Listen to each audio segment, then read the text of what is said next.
Hello and welcome everyone. Thank you so much for joining us today for this special webinar. We're excited to have you here. A big thank you to CleanPap for sponsoring today's event and helping make it possible. To join in, simply use your phone to scan the QR code you see on the screen. You can also share this link with your family and friends by clicking the plus sign at the top right of the page.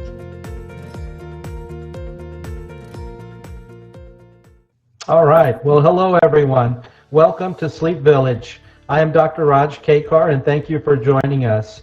We are very excited about this presentation about a very hot topic in America right now, daylight saving time. We are joined by a very special guest and a leading expert on the subject. We would especially like to thank CleanPap for sponsoring this webinar and making this event possible. Today, we will be discussing daylight saving time, still worth the trouble. During this biannual ritual across America, we often overlook how this time shift affects our sleep and health.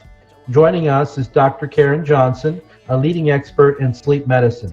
She will be discussing the implications of daylight saving time on our sleep patterns and explore the ongoing debate about its benefits. Dr. Johnson will also provide insights on managing these changes to prevent negative health impact.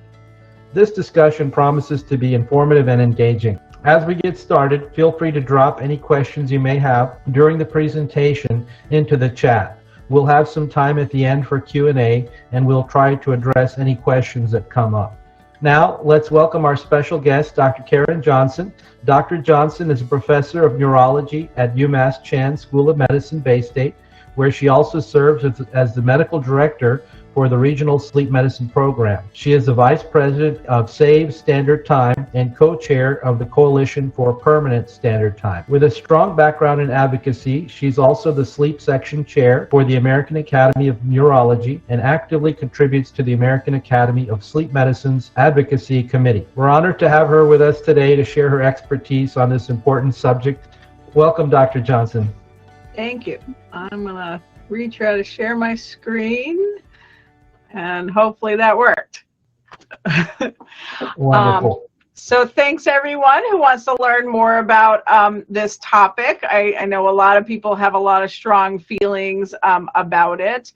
And so I just want you to kind of start and in your mind, and I don't know if you can add it to the chat of what you would have your preference to be before I start talking, of whether you think you want permanent daylight savings time, permanent standard time, or staying with the switching twice a year. Hopefully by the end of this, I'll give you some more information that you can, rethink whether that's still the same decision after you learn more about the topic. So I want to explain a little of the terminology. So basically, we have time zones, which go back to when the railroads were being formed in the 1960s, and so that trains wouldn't crash into each other, and when we could know when they arrived, we divided up the world, in the U.S., the country, into 4 different time zones. And the way they were designed was this dotted line to have the center point where the sun was overhead at noon. And in theory, everywhere within the time zone with these solid lines was supposed to have the sun overhead between 11:30 in the eastern edge and 12:30 on the western edge. However, you can see with the coloring, the western borders of a lot of the time zones got pushed. So places like Michigan and other places are sort of in the wrong time zone almost completely, and they can be almost an hour off even during standard time where their sun is overhead closer to noon. What happens on daylight savings time is we switch the clocks, and now at that center point, the sun is overhead at 1 p.m. And if you're on the eastern border, on the western border, the sun can be overhead all the way as late as, even like 2 p.m. And so we live in this sort of chronic state of sort of misalignment with the sun, as if we're living on the wrong time zone. And so we're going to talk about what that means to our bodies and why this matters to us. And so just another thing is that the way we're affected by the sun, it changes at different times of year. In the summer, we have very long days, which means, on standard time, the sun might be rising at 4 a.m. in the morning and setting at 8 p.m. at night. But in the winter, when you have much shorter days, the sun might be rising at 7 or 8 a.m. and setting at 5 p.m. Now, if we move to daylight savings time, we are essentially rewriting the times that we see on our clocks an hour later, despite the fact that the sun is still following the same pattern in the sky. And so suddenly that 4 a.m. becomes 5 a.m. And 8 p.m. suddenly becomes, having the sunrise is only at 9 p.m. But if you look in the winter, it matters a lot more when the days are shorter, because now it can still be dark even after 8 a.m. and in some places in the country after 9 a.m.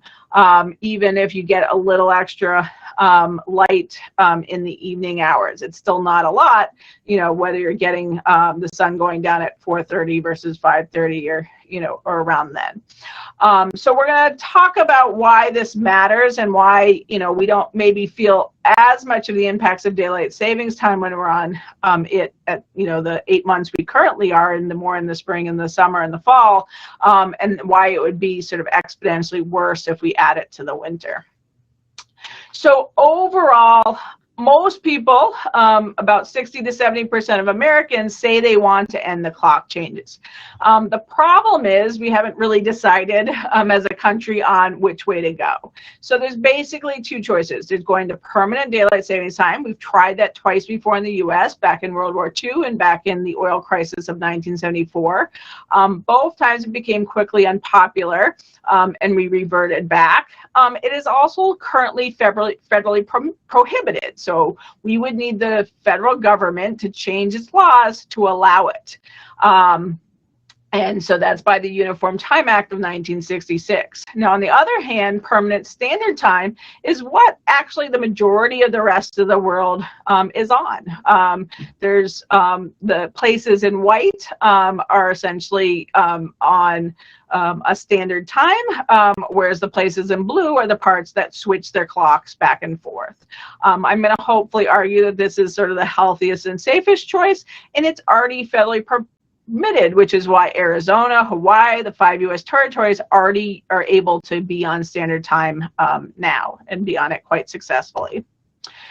So the main crux to why this matters is because it affects both sleep and our circadian rhythms. When we think about sleep health, it's not just the amount of sleep we get, but it's the quality of sleep, and it's also things like the timing of sleep. Are you more of a night owl or an early bird?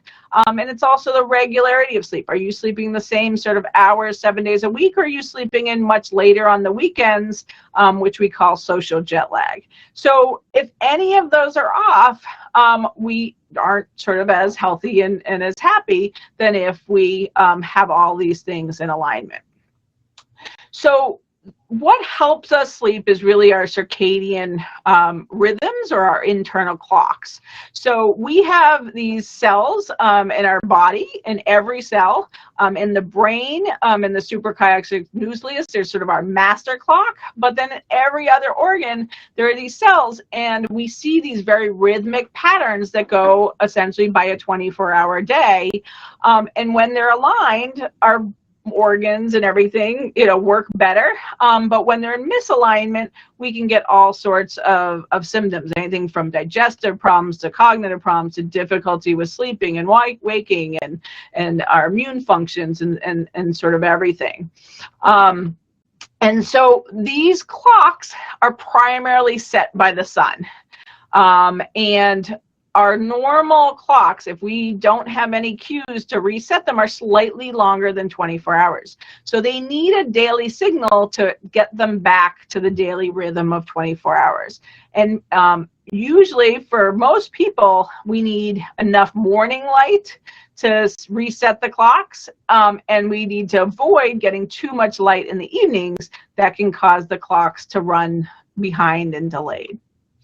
And so, sorry, I didn't bring up the slide early, but essentially that's what I just explained.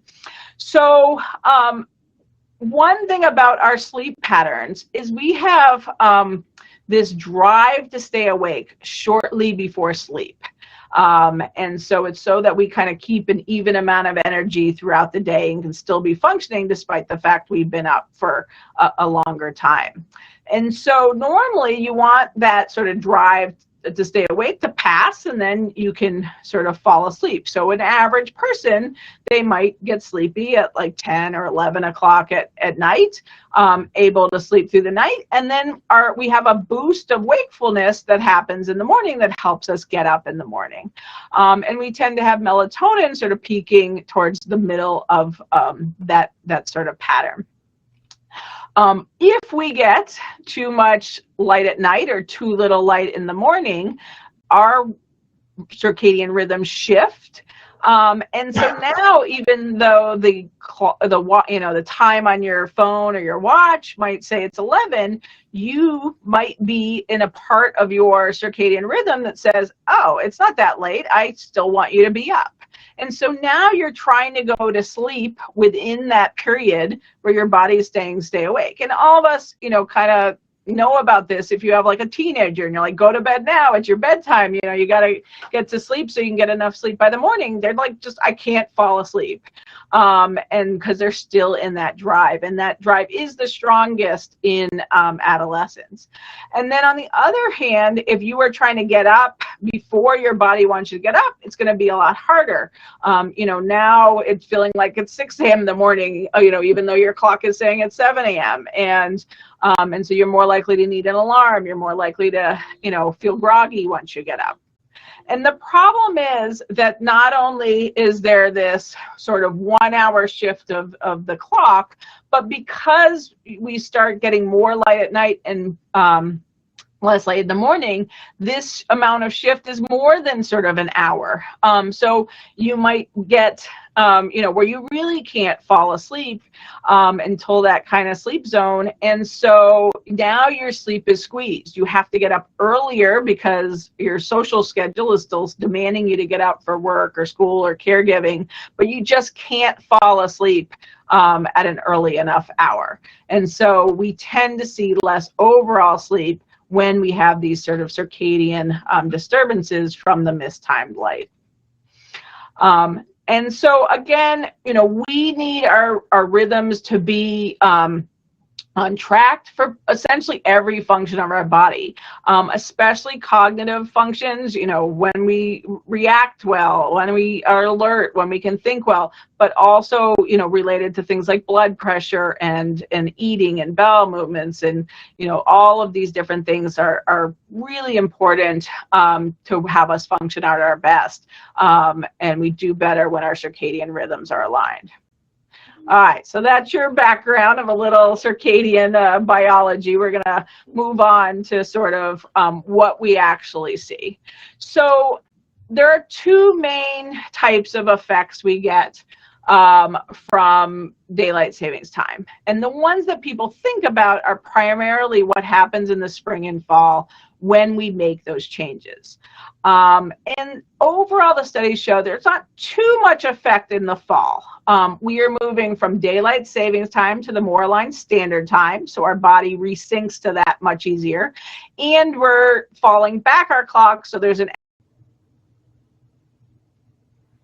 Well, it looks like daylight savings time cut our time short. Oh boy. Yeah. Daylight savings time is a very powerful thing. I think I'm back. Oh, great. Wonderful. Great. I don't know what happened there. Sorry if I'm repeating myself. So overall, again, when we have later sunrise and sunsets, we lose sleep. And the people that are most at risk are the ones that have to get up earlier. So, an average employed adult losing about 19 minutes of sleep, but if you have to get up by 7 a.m., it's even more. This may not seem like a lot, but this is average. So some people are losing a lot more, some people are less affected. People also get worse quality sleep when their circadian are misaligned, and we start seeing more people who are falling asleep later and wanting to get up later when we have the later sunrises and sunsets.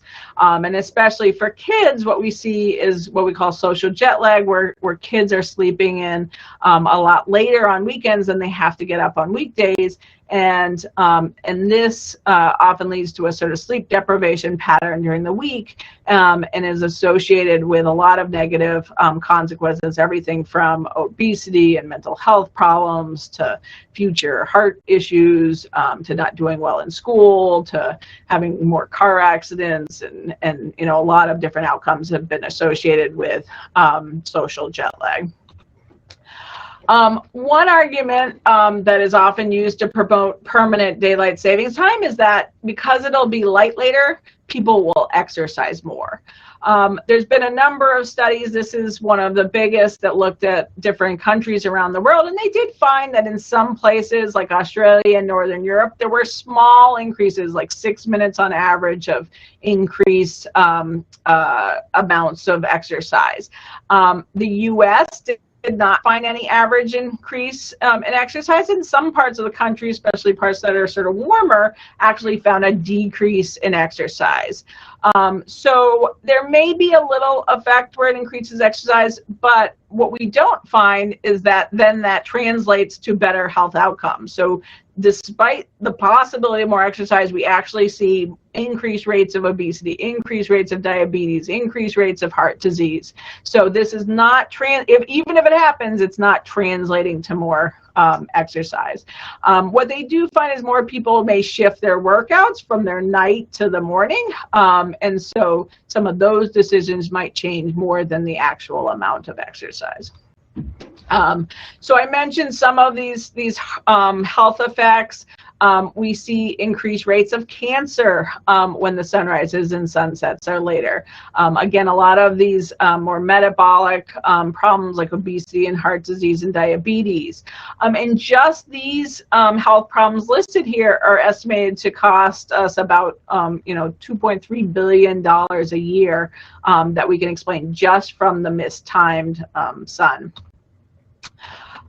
We have data about some mood issues that we have from Russia. So Russia actually tried permanent daylight savings time for 3 years, but it was unpopular and they ended it and they switched to permanent standard time afterwards. And so one study looked at winter depression rates in adolescents, and they were able to compare these 3 time periods. And the lowest rates of seasonal affective disorder was on standard time, in the middle was on seasonal daylight savings time, and the highest rates of depression were on permanent daylight savings time.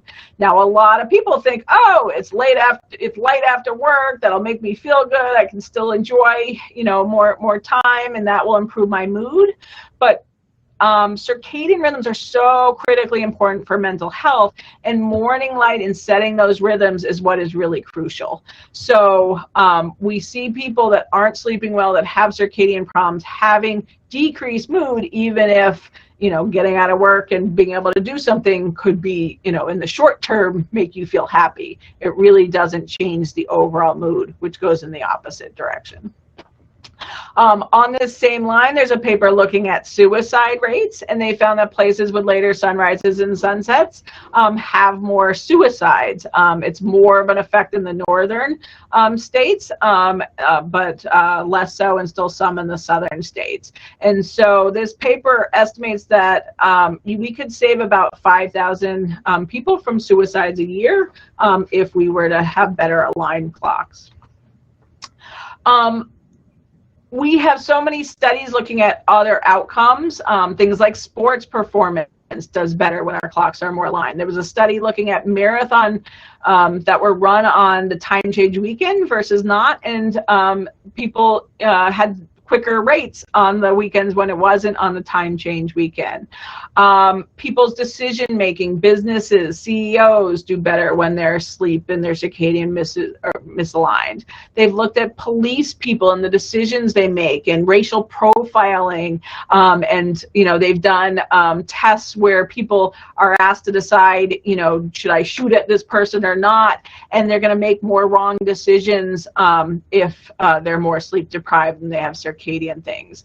If you look at injuries and workplace safety issues, we see a lot more when sleep and circadian rhythms are declined. When you look at things like robberies and delinquent behavior and other criminal things, we see more in people that have more sleep problems. And when you think about things like drug abuse and alcohol, those are much higher rates in people with sleep and circadian problems. So this really has, effects on every sort of aspect of our life, our work, and how we interact with other people. On that note, we have data out of the education system. So again, Indiana, they took the last 10 years that it was on the pattern of standard time in the middle, and they found that the parts of Indiana that had the seasonal daylight savings time had lower standardized test scores than the parts that were on permanent standard time. So it was 16 points lower overall, but the lowest income students had 49 points lower compared to only 8 points lower in the highest income. And we see this sort of disparity aspect because we know some populations are already, struggling with their sleep and already, not getting enough. And so if they're losing more, they're going to be have greater effects than the people that may not be struggling as much to start. We can also learn from the later school start time. So there is a recommendation that high schools start after 8:30 in the morning and middle schools start after 8 a.m. And so a lot of schools and places in the country have moved to later school start times. And so even just hour changes in the schedule have led to people doing better in school, having decreased obesity, having decreased mental health problems, having decreased accidents rates, and all sorts of other outcomes. And what it really shows you is these little time differences matter. It may not sound like much if you're getting back a half hour, an hour, but it really has really big changes. And adolescents are particularly sensitive to this because they have this natural late rhythm. And so anyone who's delayed sleep phase, whether it's teenagers or others, they're most likely to lose the most amount of sleep if we go to daylight savings time. And on the other hand, anyone who has early work or childcare start times, they're also at the most risk because they kind of push up against the need to get up even if they can't fall asleep on time. So that's going to be parents, it's going to be essential workers. And this graph is showing college graduates versus wage earners. And if you look at the sort of number of people that are having those work start times early in the morning, are much more these wage earners in the red than the college graduates who are much more likely to have later work start times. So there really is this sort of structural disparity aspect that is going to affect certain people more than others. And we see the same sort of pattern if you look at blacks versus whites. We see much more likely to have early work start times in different minorities. If we look at types of jobs, certain jobs like transportation, production workers, factory workers are much more likely to have the work start times at 5, 6, 7 a.m. Than other jobs that are starting later. So there's definitely certain industries that are going to be most affected compared to others. When we think of driving, there's two aspects. So there can be benefits of it being light out when you're driving. We know there's less accidents in the light than in the dark. So a lot of people have used the argument that if it's light during the evening commute, which is a more busy commute, that there'll be less accidents. And in the short run, there can be some benefits. There's really mixed data of whether you can get any benefits from that. It really depends on how the data is looked. If you look at overall accidents versus afternoon accidents, certain types of accidents, you may see change. But this was a great study that looked at the places in yellow that are more aligned with the sun versus the places in blue that are more misaligned with the sun. And the places with those later sunrises and sunsets, which you would think would be better if light was the main factor, actually had 20% more fatal car accidents. And that's because sleep is so critically important for driving. You have to be alert, you have to be with it, you have to not make poor decisions like texting and driving and drunk driving and things like that. And we know that all those other things are affected when our sleep and circadian rhythms are not working well. And this study really proves that those have the bigger effect than the potential positive effect of light, especially when you're looking in the long run. And so just to kind of put it in your mind what permanent daylight savings time would mean, it means that parts of the country, and these are, New York, Washington, Texas, Georgia, all over the country, 8 a.m. can be pitch dark. There will be places that the sun is only coming up at 9:30 in the morning in places like Michigan and things like that. Basically, everywhere in the country would have at least 2 months with it being dark at 8 a.m. in the morning. Some places in the South, like Georgia and Texas, get up to 3 to 4 months with it dark after 8 a.m. So it really is striking when you put daylight savings time into the winter. This is sort of where the sunrises will come up. You can see the kind of black to dark blue. The sun's rising only after 9 o'clock at night. And other places it would only come up after 8:30 in the morning. But when you go to permanent daylight savings time, you really put the mornings almost completely in the dark in most parts of the country. The other thing you do is you actually increase the most total commute time in the dark, again, mostly because that morning commute time becomes essentially in the dark compared to the standard time. And so that, again, has ramifications not only on driving, but on pedestrians, on kids waiting at their bus stops. And when we last tried this in 1974, some of the main reasons that people were so upset by it and wanted to get rid of it was, these kids standing at the bus stops in the dark. In 1 month in Florida, 9 school children got killed in the month of January in 1974. And so these what really led to the pushback for wanting to end daylight savings time. I want to sort of flip a little off of health to quickly talk about some of the other areas that daylight savings time can affect. So in the old days, one of the main excuses to go to daylight savings time was to preserve energy. And so if you had light later in the evening, you weren't turning on as many lights, and that was good. The problem is our energy use patterns have totally changed since then. One, lighting has become cheaper as we've gotten LEDs and cheaper light sources. But two, we are now on electronics basically, all hours a day, but especially while we're awake. And we also have a lot more heating and especially cooling systems. And so we actually, newer studies show that we have an increase in energy use when we're on daylight savings time. There was an Indiana study that showed when they ended when they ended standard time and went to seasonal daylight savings time, it cost Indians about $9 million per state and increased their utility bills. And that's because there was more air conditioning and heating use. When you look at pollution, it kind of goes, again, the same way. That Indiana study not only showed those increased electricity costs due to the more heating and cooling, but they showed increased pollution emissions. There's another study out of Belgium that similarly showed more pollutants being put into the air with daylight savings time. When people are up more, they're driving more, so they're also polluting more through their cars as well as through energy, other energy use. When we think about the economy, there are businesses that want daylight savings time. So you have your golf industry, which has probably been the strongest supporter of daylight savings time over the years.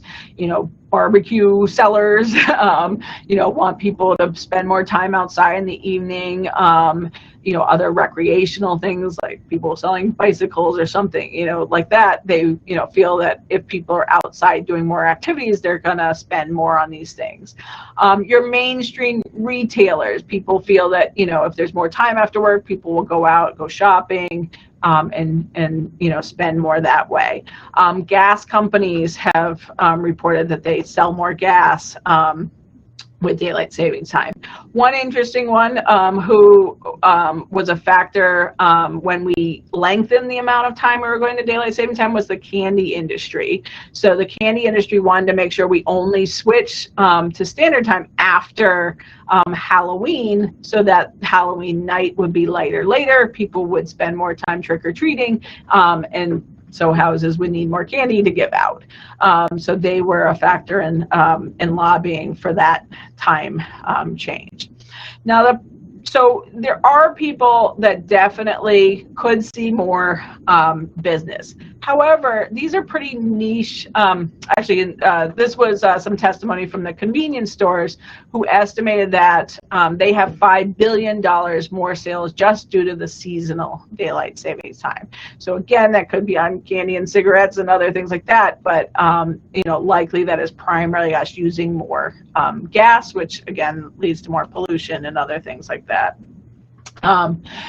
In terms of spending, there was a study that compared looking at Arizona versus Los Angeles, and did find that when daylight savings time starts, people spent more on their credit cards. They spent about 1% more, and when daylight savings time ended, they spent about 3% less. So again, this has been used as an argument of, oh, we should go to daylight savings time, it'll promote the economy. But if you look at what the spending changes were on, when we went to daylight savings time, we increased our utility bills, we increased our grocery bills, our retail bills, we increased our fuel bills, we increased our healthcare spending. So some of those may be positive, we're spending more at stores and things like that, but a lot of people really wouldn't think that having to spend more on utilities, having to spend more on fuel, having to spend more on healthcare is really how you want to spend that 1% more.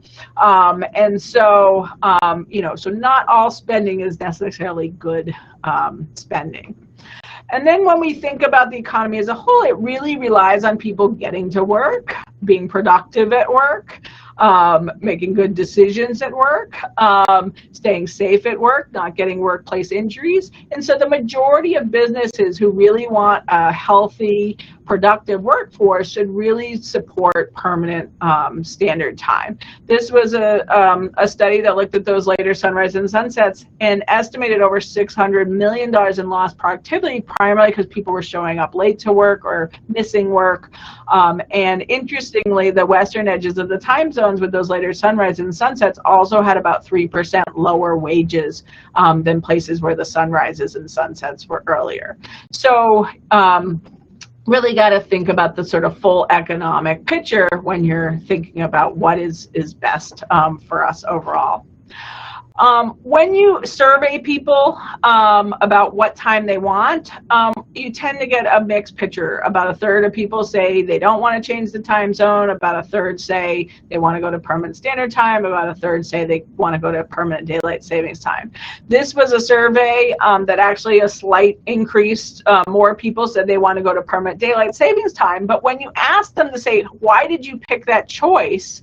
They said they wanted the option that was most in line with their circadian rhythms. So they were saying one thing, but they're voting on the other. So I think there's a big gap in people's knowledge. There's a lot of misinformation put out there that permanent daylight savings time is the good and safe choice and the one that promotes safety. And that's what a lot of people want, but it's not necessarily what they'll get if they go to permanent daylight savings time. And this kind of goes along with what happened in 1973. Before it happened, people thought this was a great idea. 79% said, let's do this. As soon as they tried it, 1 month in to trying the later sunrise and sunsets, the popularity dropped off to 42% and it was taken away. So we now have a lot of organizations that do endorse permanent standard time, the American Medical Association. We have places like the Teachers Association. Some religious groups support it. So one thing people don't think about is the effect on religions. So religions that have prayer times that relate to the sun. If you cannot pray until after the sun comes up, if that's only happening at 9:30 in the morning, it's very hard to, go off and get to work. If you can't pray until the sun goes down in the evening and the sun's only going down at 11:30 at night, you're almost guaranteed that you're going to be losing sleep. So, a lot of religions want the time that is most aligned with the sun. What is happening nationally in terms of legislation? We're near the end of sort of the legislative calendar, so a lot of bills that have been out there are no longer active. There's still active bills in a few states like Ohio, Michigan, Pennsylvania, and New Hampshire.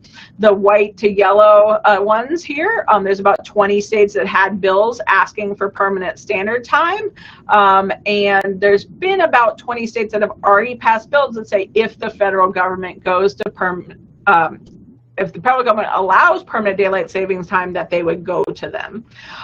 And because standard time is already allowed, we don't have that same sort of number of bills that pass, but it's really important for state bills to pass bills that say we want standard time.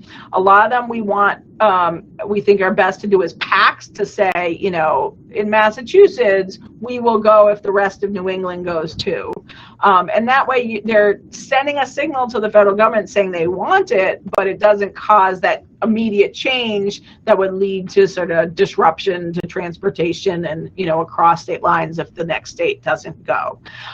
So we're really pushing these state level bills so that we can really try to get the federal government to introduce a permanent standard time bill. So far, we've only had at the federal level bills that are trying to allow for permanent daylight saving time, which is what we're voting or what we're trying to push against.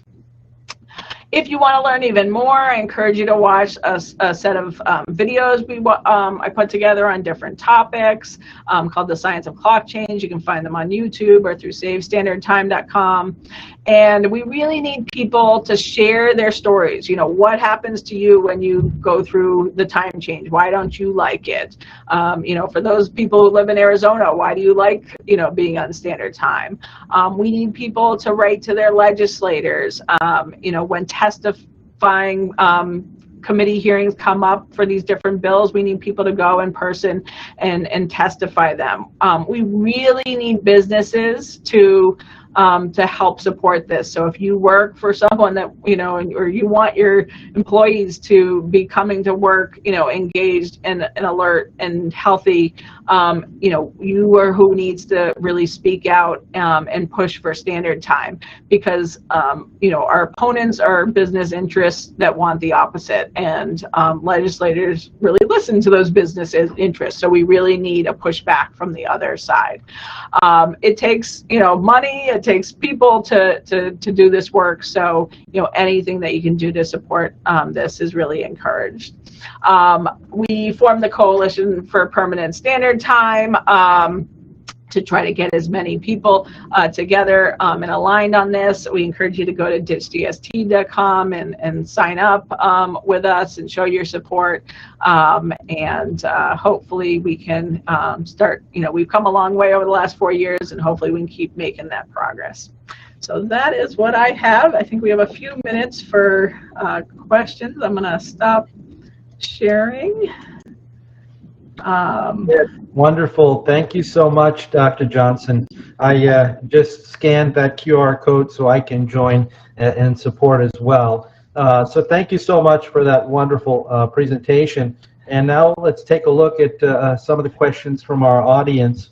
Yeah, I see. You can ask her. I see at least one. Are there specific times a year when daylight savings time on driving safety are more pronounced? So, overall, you're going to get the most benefit from light when your commute is either in the dark or not. So in the fall and spring, you can get some increased benefit of putting the commute in the light when it would otherwise be in the dark. When you're in the summer, and it's going to be light no matter whether you are on daylight savings time or not. That light factor won't be as much, and you're going to be more impacted by the sun being light too late and cutting into sleep time. In the winter, if it's going to have the sun go down at 4:30 versus 5:30, a lot of people are still commuting in the dark, no matter what. So you will get a little bit, more benefit from being on daylight savings time if it's, going to change that light. But at any time of year, you will be impacted by the sleep loss aspect that can make it worse. Wonderful. That's great. There's another question about patients with sleep apnea.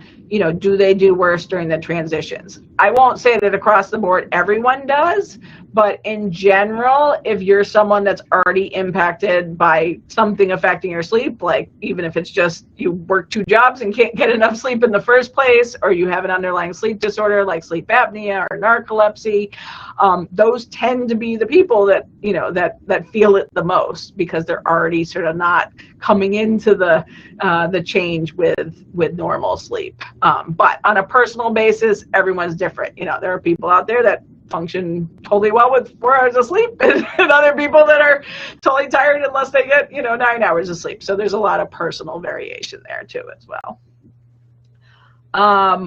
So what recommendations to have a consistent sleep schedule around the changes? Again, the more you can just go into it with the right amount of sleep.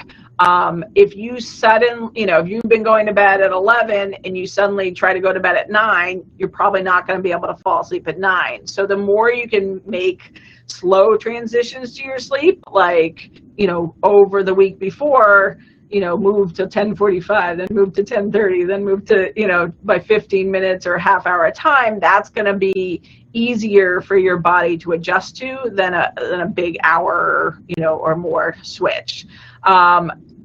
If you, depending on your wake up time, if as we're going into daylight savings, as we're going into this switch, if you don't want to wake, if you're the type of person that wakes up too early, which is not most people's problem, then you can start trying to stay up a little bit later going into it. So hopefully you're gonna, not suddenly be waking up way too early. But usually most people who have more of that delayed pattern and easy to sleep in, this is what's great. They can stay up late like their body wants to, and they have that extra hour to sleep in late. So it doesn't really affect them. Current public opinions say about the continuation of daylight savings time. So again, 60 to 70% of the population are pretty consistently against the time switch. But there's a big sort of half and half split over whether people say they want standard time or daylight savings time. And I would argue that a lot of those people don't actually know. If I ask most people and say, which time are we on now? Most people wouldn't be able to tell me they're on daylight savings time now. So they don't even, kind of know what they're voting for.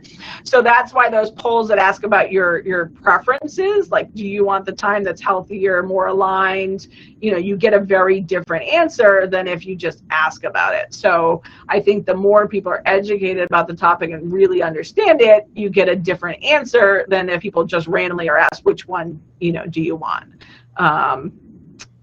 So that polling is difficult that way. Yeah. Well, I would like to just stop for a moment there and just take a couple of minutes to talk about CleanPap and get your insights briefly on that as well, Dr. Johnson. So I'm going to share it here, and so I just want to say, as a reminder, we would like to thank CleanPap for sponsoring this webinar. I would like to take a moment to discuss the challenges associated with keeping CPAP masks and hoses clean. Dr. Johnson, how do you advise your patients to clean CPAP gear, and do you recommend daily or weekly cleaning? I think everyone's different, and I tell people they have their own sort of level of cleanliness. I obviously don't want people coming in with smelly, stinky, dirty-looking equipment, and so some people need to clean every day. Some people, can take a few days off. So whatever makes them use their CPAP machine and feel comfortable with using it, that's what they should do. Yeah, yeah. And how commonly do your patients discuss the challenges of keeping their PAP supplies clean?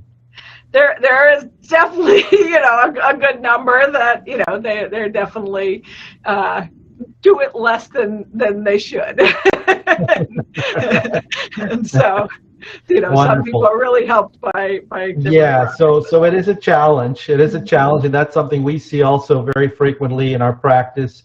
And so, just as a reminder, Clean PAP was designed to address the demands of keeping PAP supplies clean. Clean PAP is a revolutionary CPAP cleaning machine for CPAP users.